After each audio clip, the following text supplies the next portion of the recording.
வணக்கம். அடியன் ராஜா மதுரையிலேருந்து. ஜோதிடத்திலேருந்து ஒரு சின்ன தகவல் தான். பொதுவாக 27 யோகம் அப்படின்னு சொல்லுவாங்க. அந்த 27 யோகம் பார்த்திங்கன்னா ஜாதக கடத்தில் ஒரு ஓரமாக எழுதியிருப்பாங்க, பிறந்த தேதி, வருடம், மாதம், நாளிகைன்னு. அந்த மாதிரி 27 யோகத்தில் ஒவ்வொரு யோகத்துலையும் பிறந்தால் அவங்க பொதுவாக எப்படி இருப்பாங்க அப்படின்னு ஒரு வரியில்.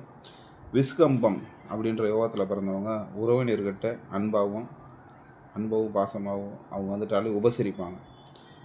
பரவாயில்ல, பெண்ணாக இருந்தாலும் ஆணாக இருந்தாலும் பரவாயில்ல, பிள்ளைன்னா இப்படி இருக்கணும் அப்படின்னு பேர் வாங்கக்கூடிய அமைப்புள்ள விஸ்கம்பம். நல்ல சின்ன பிள்ளையிலேருந்தே ஓரளவுக்கு அந்த தன்மை அவங்ககிட்ட இருக்கும். அடுத்து பிரீத்தி பார்த்திங்கன்னா துணிச்சல்னால் இவங்ககிட்ட தான் கொட்டி கிடக்கும், எதையும் யோசிக்க மாட்டாங்க. செவ்வாய் எப்படியோ அதே மாதிரி தான் பிரீத்தி. யோசிக்காமல் தப்புனா டக்குன்னு அடுத்த செகண்டே தட்டி கட்டுருவாங்க. எலக்ட்ரானிக் திரச மாதிரி டக்குன்னு அடுத்த செகண்டு இடையை கட்டுற மாதிரி. அடுத்து ஆயுஷ்மான். ஒழுக்கம்னா இவங்ககிட்ட தான் இருக்கும். ஒழுக்கம்னா என்னன்னு இவங்ககிட்ட கேட்டு தெரிஞ்சுக்கலாம், அந்த அளவுக்கு கரெக்டாக இருப்பாங்க. வெட்டு ஒன்றுனா துண்டு 2 அப்படின்ற மாதிரி. சௌபாக்கியம், தெய்வ பக்தி நிறைஞ்சவங்களாக இருப்பாங்க. ஆணாக இருந்தாலும் சரி, பெண்ணாக இருந்தாலும் சரி, தெய்வ பக்தி நிறைஞ்சவங்களாக இருப்பாங்க. அடுத்து வந்து பார்த்தோன்னா சோபனம், பாசம், மானம் இதெல்லாம் உள்ளவங்களாக இருப்பாங்க. அப்பா அம்மாக்கிட்டலாம் நல்லா பிரியமாக இருப்பாங்க. அதிகண்டம் அப்படின்னா புகழுக்காக எதையும் செய்வாங்க. புகழ் தான் முக்கியம் அப்படின்னு அதுக்காக தரங்கட்டு போகிறது கிடையாது. புகழுக்காக முடிஞ்ச அளவுக்கு எதையும் கற்றுக்கிட்டு அடுத்தவங்கள்ட்ட சொல்லி கொடுக்கணும்னு நினைக்கக்கூடியவங்க. சுகர்மம், புண்ணியங்களை செய்கிறதுங்களை இவங்க வல்லவர்கள்னு சொல்லலாம். புண்ணியங்கள் செய்கிறதுனா அதுக்கு தான் இவங்க பிறவி எடுத்திருக்காங்க. திருதி அப்படின்னா இனிய சொற்கள் பேசுவாங்க. இவங்க பேசினா கேட்டுக்கிட்டே இருக்கலாம். அவங்க போய் பேசுகிறாங்களா உண்மையாக பேசுகிறாங்கன்றதெல்லாம் அதுக்கப்புறம் தான் தெரியும். மகுடி ஊதின பாம்பு மாதிரி ஆன்னு இருக்கணும் திருதி. அடுத்து சூலம், கருணை உடையவனாக இருப்பாங்க.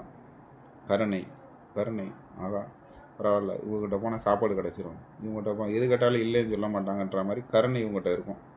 அடுத்து கண்டம் அப்படின்னு ஒரு இது பார்த்திங்கன்னா கர்வம்னா என்னன்னு இவங்ககிட்ட தான் கேட்கணும். இவங்க டக்குன்னு அடுத்தவங்களுக்கு எடுத்துரிஞ்சு பேசக்கூடிய தன்மையில் சில நேரங்களில் இருப்பாங்க. பொதுவாக அமைதியாக இருக்கிற மாதிரி தெரிஞ்சாலும் சடனாக கோபம் வந்துடும் உங்களுக்கெல்லாம். அடுத்து விருத்தி. இவங்க பார்த்திங்கன்னா இவங்க கஷ்டப்பட்டாலும் சரி, வசதியானவங்களும் சரி, அதை விட வசதியான ஆளுகிட்ட மட்டும்தான் பழக்கம் வச்சுக்குவாங்க.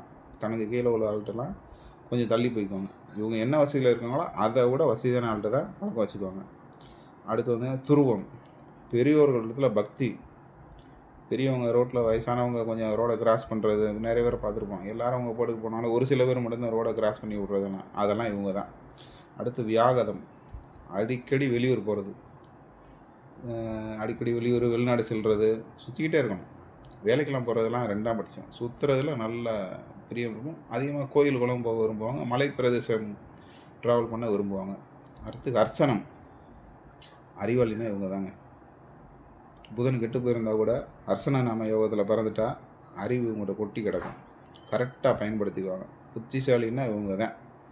இவங்க மிஞ்சின ஆள் யாருமே கிடையாது. இப்போ புதன் வலுத்தவங்களும் அர்ச்சன நாம உள்ளவங்களும் ஜெயிப்பாங்க. யார் ஜெயிப்பாங்கன்னா அர்ச்சன நாம தான் ஜெயிக்கும். அடுத்து வந்து வஜ்ரம். இவங்க வந்து பார்த்திங்கன்னா விவசாயி இருக்க வாய்ப்பு இருக்குது.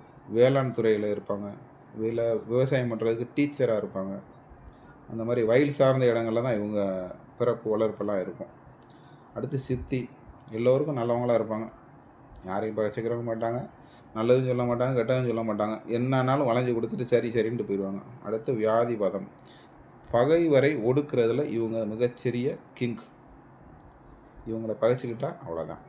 அடுத்து வரியன், உண்மையை மறைப்பதில் வல்லவர்கள். வரியன்னா பார்த்திங்கன்னா உண்மையை மறைப்பதில் வல்லவர்கள்.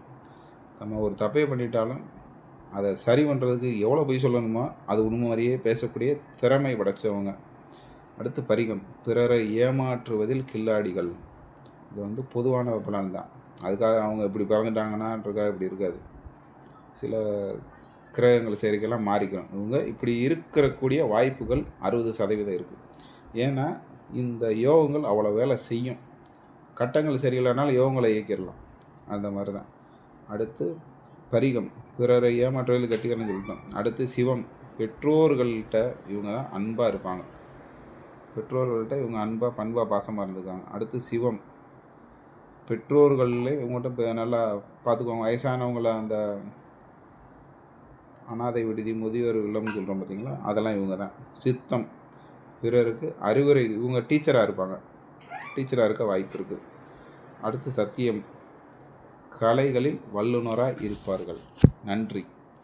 அடியன் ராஜா, மதுரை. என்னோடய செல் நம்பர் 93 60 60 60 26. நன்றி, வணக்கம்.